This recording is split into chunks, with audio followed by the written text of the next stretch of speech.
answering the 10 key questions facing this year's Wisconsin Badgers football team. We're going to do that on this show. Let's go. You are Locked On Badgers, your daily podcast on the Wisconsin Badgers. Part of the Locked On Podcast Network, your team every day. Hey, what's going on, everybody? I am Ryan Herrings, your host of Locked On Badgers. Thank you for making this one of your first visits every day, one of your first listens, whether it's on YouTube or on the podcast app. I cannot tell you how much I appreciate y'all. Badgers family, we're building it together. I really, really do appreciate it. I also want to thank LinkedIn Jobs. LinkedIn Jobs helps you find the candidates you want to talk to faster.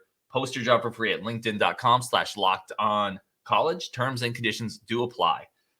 And let's get into it. So today's show is going to be a lot of fun. I saw an article pop up from Saturday Tradition, which is a college football website blog. Really good stuff. Paul Harvey wrote an episode called The 10 Questions for Wisconsin Badgers Football in 2022. And I thought it was a good conversation, good discussion, good questions. And I just wanted to rapid fire through those 10. And y'all let me know what you think. So I'm going to tackle them. We're going to start with the first 4. The first one is question number 1.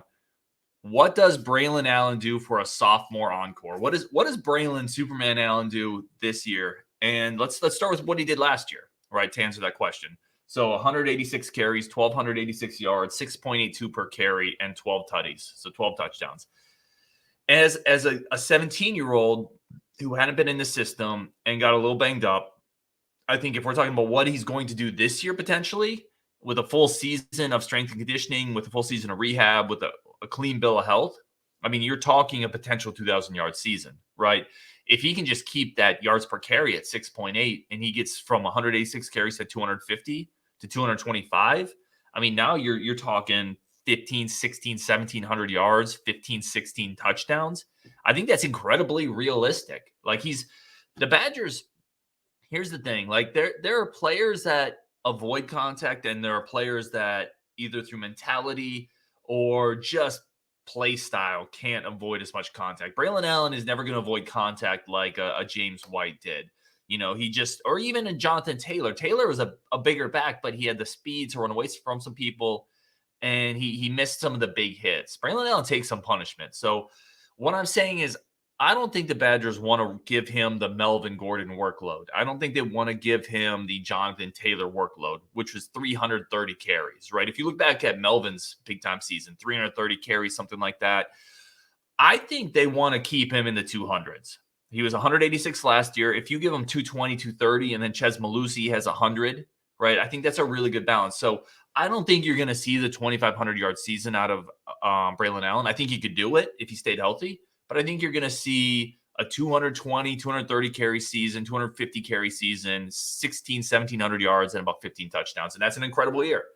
As an 18-year-old, that's insane, by the way. He's incredible. He's one of the biggest reasons I'm excited to watch this year's version of Badger football. He's going to have some just wow moments. And let's be honest, we watch sports because we want to be entertained. That's the number one reason sports matter. It's the number one reason why people are tuning in, and Braelon Allen is at the top of your entertainment food chain, right? For the Badgers, it's Braelon Allen, Nick Herbig,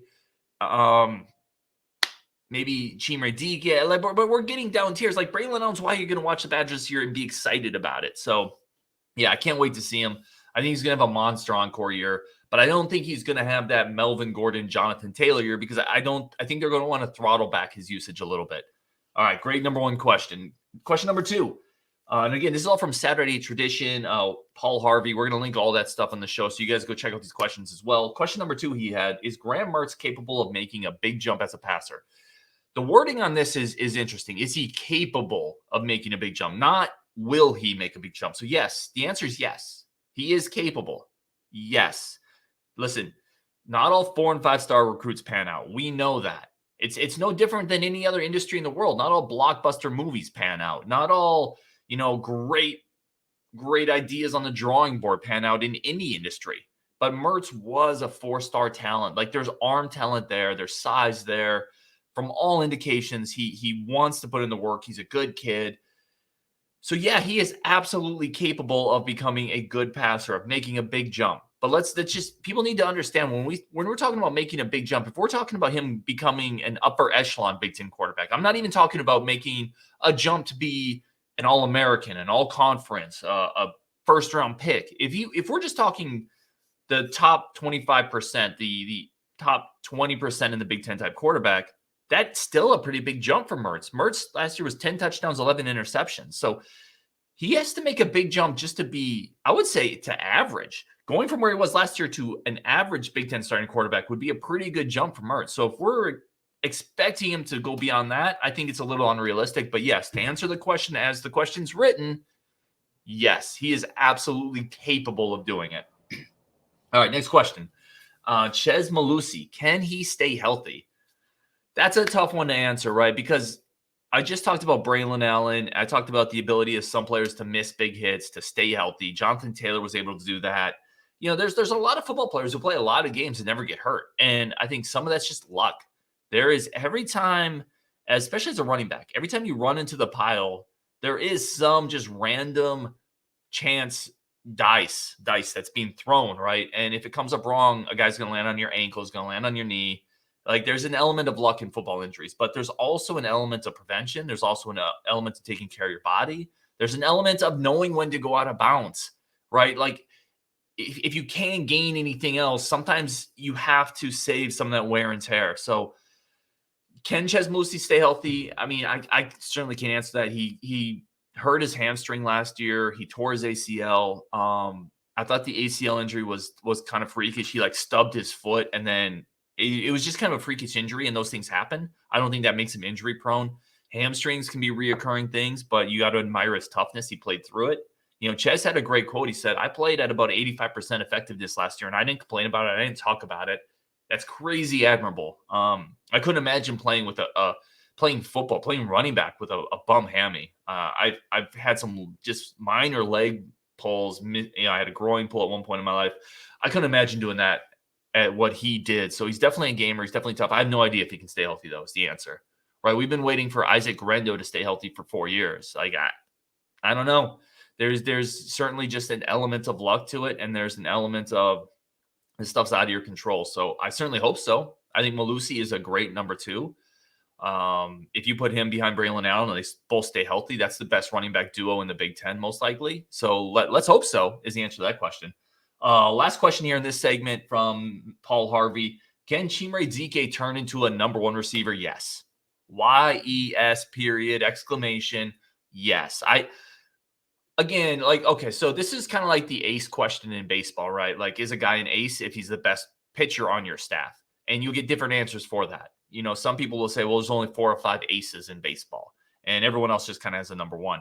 So when you're saying, can Chimere Dike turn into a number 1 receiver? He's going to be the Badgers' number 1 receiver, period. Like, he's absolutely going to be that guy. Can he turn into a number 1 receiver in the context of an All-American? I mean, probably not in this offense. Right. But I think he has really unique physical tools in terms of deep speed, body control, hands.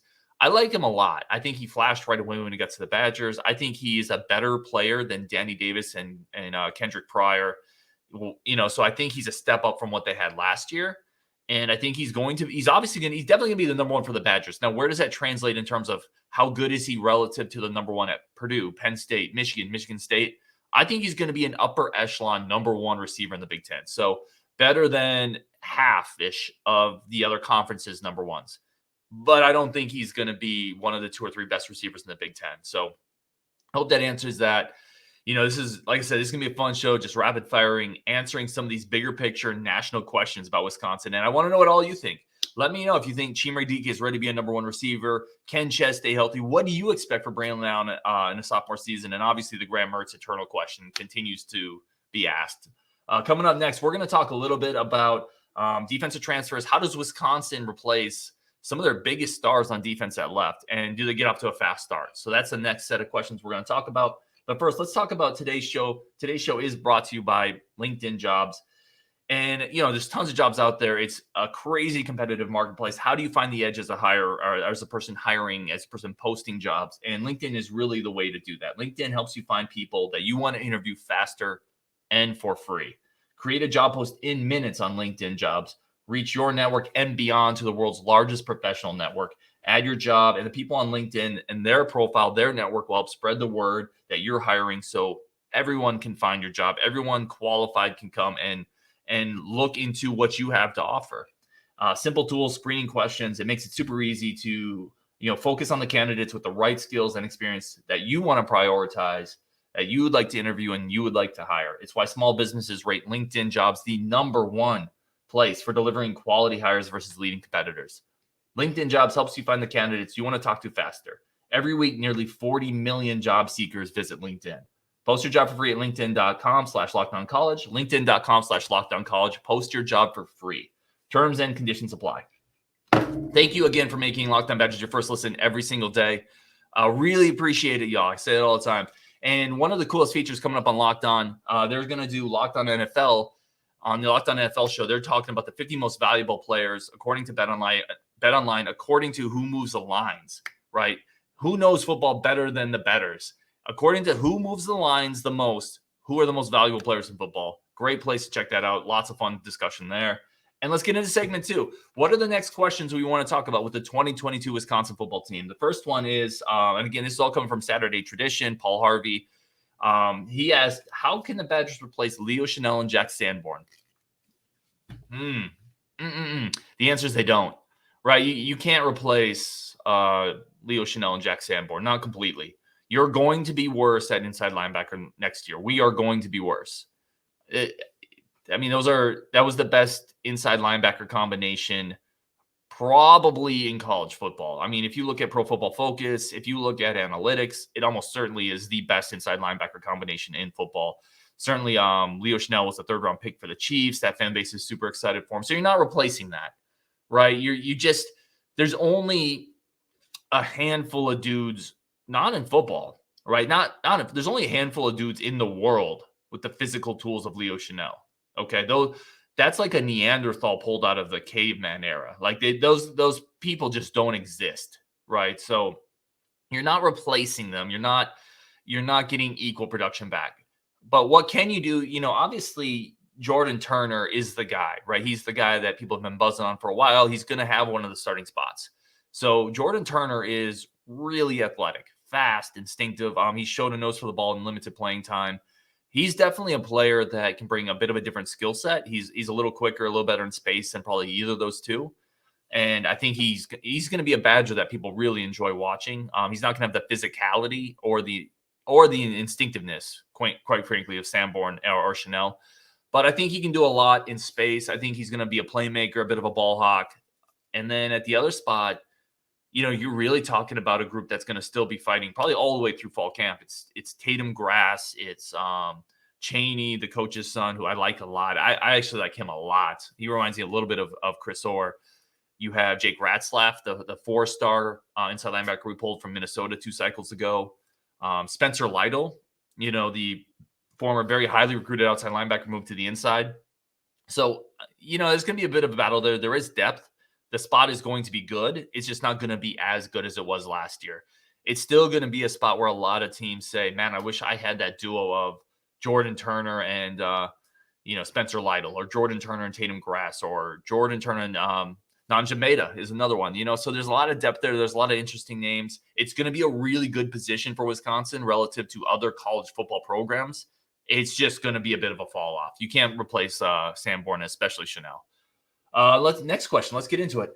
Will Wisconsin get off to a strong start? Yeah, they played 3 cupcakes, right? You compare this year's schedule to what they did last year, opening up with that just brutal stretch, right, where you have Notre Dame early, Penn State early, Michigan early, like that. It's just this year that they're starting with 3 games in Camp Randall, right? So you have 3 games right out of the chute. You have Illinois State, Washington State, and then you finish up with New Mexico State. Illinois State and New Mexico State should be bloodbaths. New Mexico State was terrible last year. Illinois State's not at the level. Washington State was an okay team last year. They brought in some transfers, a transfer quarterback.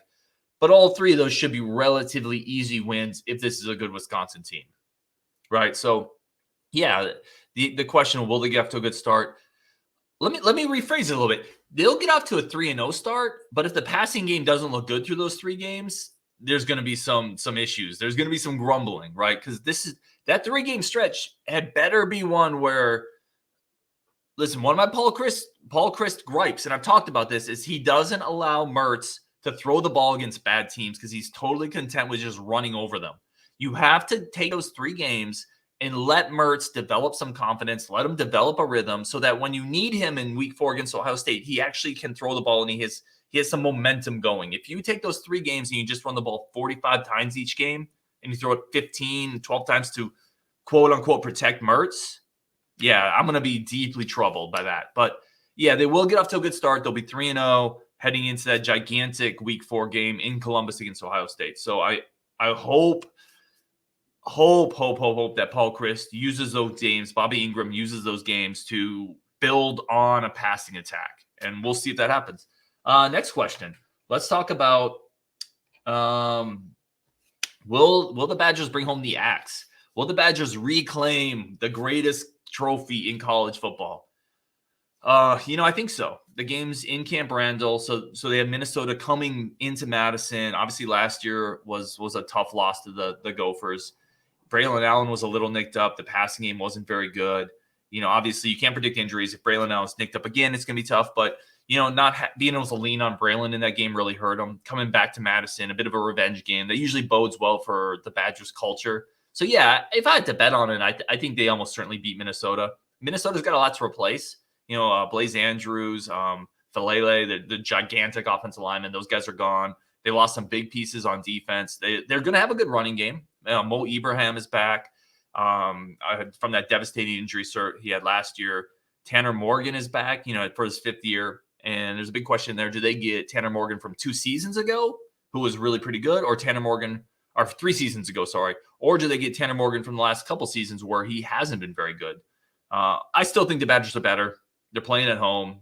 There should be some intrinsic kind of intangible revenge factor there. So, yeah, if I had to answer that, I think they do beat Minnesota. I think they get the axe back. And with that, we're going to take a quick break. Coming up next, we're going to talk about what can Wisconsin beat Iowa again, the biggest defensive transfer impact out of that group. And then finally, what can Bobby Ingram do for this offense? Those are the final 3 questions for the 2022 football team. We're going to finish up on that. But first, a word from today's sponsors. Want to welcome everybody back to Locked On Badgers, making it one of your first listens every day. I really, really do appreciate it as we kind of build the community. I've been able to have a lot of fun talking with people who've listened to the show offline. We're going to try to get some more of those voices on the show as well. If you have any interest, if you want to jump onto a live show, let me know. Send a tweet, a DM, whatever it is. We also have a Discord that we're building. It's free, a great way to interact with the community. So I'm really excited and humbled by all the people who have watched, and we're just going to continue building the show. Let's finish off these questions. Again, everything from Saturday Tradition, their top 10 questions for the Badgers going into 2022. Let's talk about this one. Can Wisconsin maintain control of the Heartland Trophy? Obviously, that's the Iowa Trophy game. When I did the Wisconsin Bowl preview, I marked this down as a loss. The game's in Kinnick. I have a hard time. So a lot of this one hinges with the question we answered earlier in the show, and that's, can Graham Mertz make a jump? Because if he can't, they're not going to beat Iowa and Kinnick, in my opinion. Iowa's got a really salty defense coming back, 2 great linebackers. They're always going to be good in that front. And going into Kinnick, if it's the Graham Mertz that threw 11 interceptions last year, I don't think we can lean on the running game enough to beat Iowa in Kinnick next year. Now, Iowa's offense is also pretty terrible, right? Their offensive line wasn't good last year, and they lost Tyler Lindenbaum to the NFL. So I don't think that's like a powerhouse team. I think Wisconsin's defense will hold them down. It'll probably be the just classic 20-17 Big Ten West Iowa-Wisconsin game. And usually in those close games, tight games, I'm going to give it to the home. Iowa next year. Next question, defensive transfers. Which of the defensive transfers will have the biggest impact? I think it's Jay Shaw, right? So all the defensive transfers, you're really talking Cedric Dort, Jay Shaw, the Utah transfer coming in at safety. Of those guys, Jay Shaw started 16 games at UCLA. He played in 43. He's a second-team All Pac-12. He's got good size, great technique, and reports from spring camp is that he really picked up the defense. So I think Jay Shaw, that group coming in, is the player. Justin Clark's another one, by the way. I missed his name, but he's the player Jay Shaw is the guy that probably the coaching staff expects the most out of. I think it's the guy the fans expect the most out of. Certainly the player with the best resume coming in. So I think he's probably the safe bet to start at cornerback number 2 behind Alex Smith. So I'm going to go Jay Shaw on that one. Last question. Can Bobby Ingram rejuvenate the offense? Oof, boy, this is a tough one. This is maybe the most difficult question to answer out of the 10 that Saturday Tradition posed. Can he rejuvenate the offense? Well, that kind of depends on how much control Paul Chryst has ceded to him and how quickly Bobby Ingram, quite frankly, can pick up being an offensive coordinator, how quickly he can adjust to the college game. Because remember, Bobby Ingram's coming from the Baltimore Ravens, and he's coming from a coaching tree I really like, by the way. That Harbaugh, Greg Roman coaching tree, I think it's a great hire. I've said this before. I think that's like the home run move of the offseason. Well, moving Bob Bostad as well. Those are the two. I love this hire. ILOVE, capital letters, love this hire of Bobby Ingram, but he's not a college coach, right? He's been in the NFL for a minute, and he hasn't been an offensive coordinator. And now he's a college guy, offensive coordinator, and quarterbacks coach, which is a really weird trifecta for a guy coaching tight ends last year for Baltimore. So I think I guess it's my roundabout way of saying that's a lot to put it on him to rejuvenate the offense. I've said before, I think Ingram in a year or two, as he builds into this role, as he grows more accustomed to it, is going to be dynamic. I think this year there's going to be more of a blend of Paul Chryst and Bobby Ingram. And in that sense, I don't know if he can really rejuvenate the offense by himself. It's going to take a Graham Mertz jump. It's going to take the offensive line playing better, because last year's offensive line wasn't a great pass blocking unit. So it's going to take this ecosystem to heal itself a little bit. Right, because the offensive line's got to get better. I think Bob Bostad will help there. Braelon Allen has to stay healthy. Chimere Dike and Marcus Allen or Keontae Lewis have to step up. There needs to be some more depth at running back.